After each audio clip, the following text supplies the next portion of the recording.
Welcome to my channel. In today's video, I am going to be going over some of my thoughts going into the upcoming WHL season, with training camp for most teams finished yesterday, and now teams making cuts and stuff to go into the preseason. I have compiled a little bit of my thoughts for how I think the season may go and what teams may or may not be good. So, without further ado, let's get into my first thought.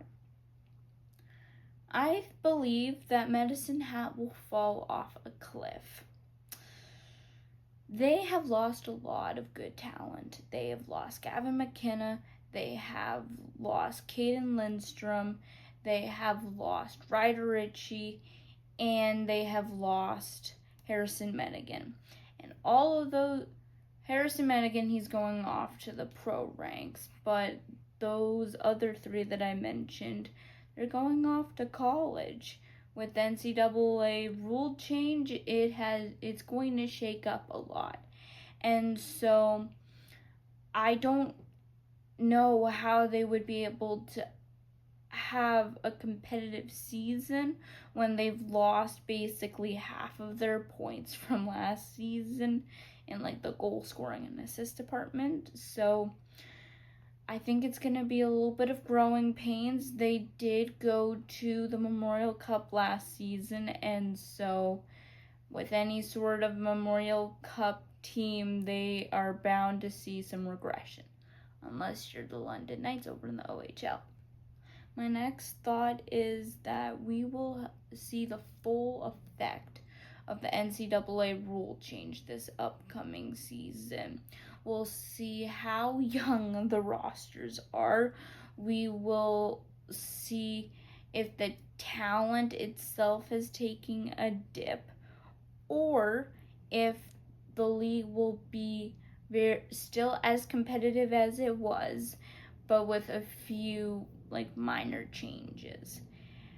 One thing to keep of note though is that a lot of the top end players had signed entry-level contracts with their respective NHL teams, and as soon as you sign that contract, you can no longer go to the NCAA. And so we will have to see if some of those guys return next season or if they're going to make their NHL teams. So, yeah, we will see the full effect of the NCAA rule change. My next thought is that Seattle and Kelowna will be a whole lot better than they were last season.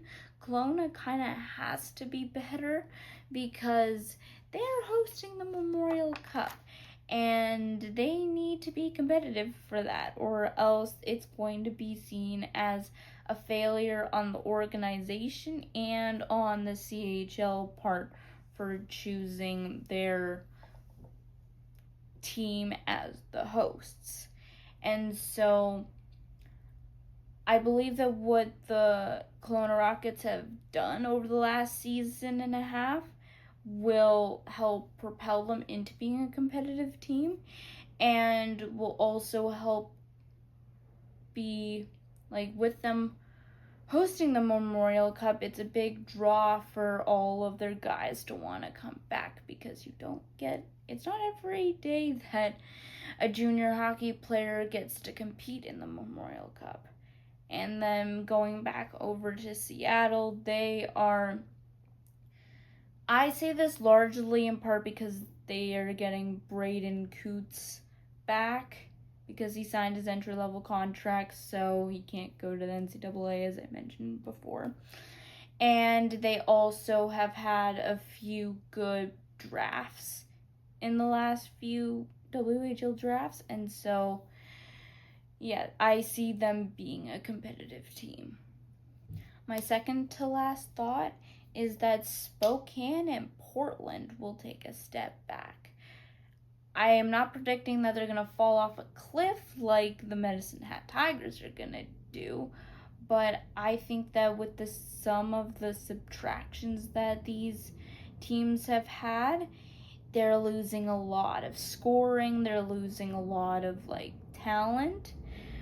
For Portland, it's mainly NCAA loses, like Budazzoni, Zakreski, and Jugnoff. Well, he's actually going to the NHL, but like the other two are NCAA losses.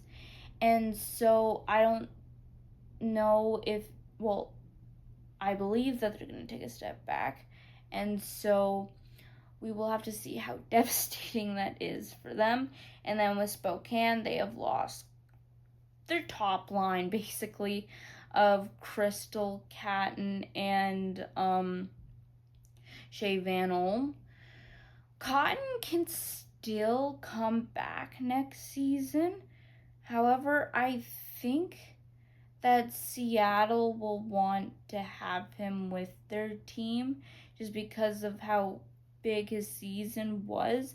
I believe that they want to continue that progression and don't want to stall him.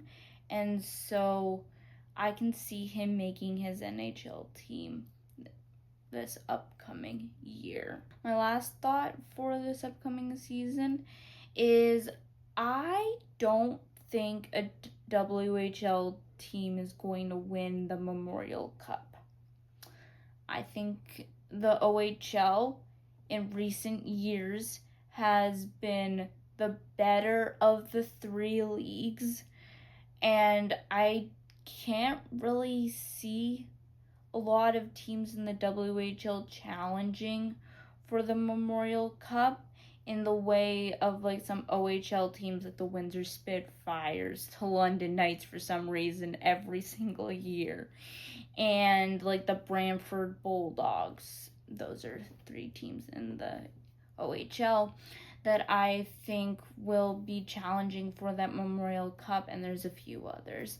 But I don't think that the WHL necessarily has that one team right now, as it seems, to be challenging for that Memorial Cup. And so I can't see a WHL team winning it, but I would love to be proven wrong. So that is going to be the video. Comment, let me know, am I crazy or do you agree with me on some of my opinions? Also, make sure to like the video and subscribe so you never miss one of my videos and you let the algorithm know that you like my videos. And so, thanks for watching, and I will see you in the next one.